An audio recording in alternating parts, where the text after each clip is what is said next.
మాదక ద్రవ్యాలు ఇంపోర్ట్ చేసుకున్నటువంటి కంపెనీ. దాని మీద సిబిఐ ఎంక్వైరీ జరుగుతూ ఉంది. ఎక్కడి నుంచి ఇన్ఫర్మేషన్ వచ్చింది? ఇంటర్పోల్ నుంచి ఇన్ఫర్మేషన్ వచ్చింది. ఇంటర్పోల్ వాళ్ళు మన సిబిఐకి ఇన్ఫర్మేషన్ ఇస్తే సిబిఐ వాళ్ళు దాన్ని రైడ్ చేస్తే దాని వెనుక బయటపడినటువంటి వాస్తవం చెందినటు వాళ్ళ కంపెనీలే అన్నటువంటిది చాలా స్పష్టంగా తెలుస్తా ఉంది. అక్షర క్రమంలో బ్రెజిల్, రష్యా, ఇండియా, చైనా, దక్షిణాఫ్రికా వీటినన్నీ కలిపి బ్రిక్స్ అంటారు. దాంట్లో అక్షర క్రమంలో మొదటి దేశం బ్రెజిల్. ఆ ప్రజాస్వామ్యం వేళ్లూనుకునే దిశలో ఇప్పుడే ఉంది. రీసెంట్ గా ఎన్నికలు జరిగాయి.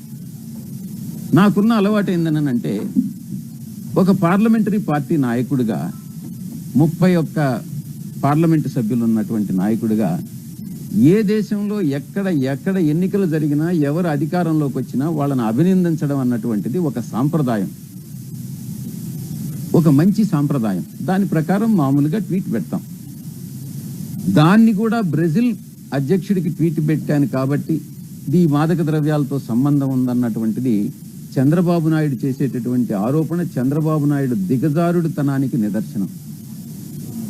చంద్రబాబు నాయుడిని ఒక నాయకుడిగా నేను పరిగణించట్లేదు. 14 సంవత్సరాలు ముఖ్యమంత్రిగా పనిచేసినటువంటి చంద్రబాబు నాయుడు చేయాల్సినటువంటి విమర్శన ఇది.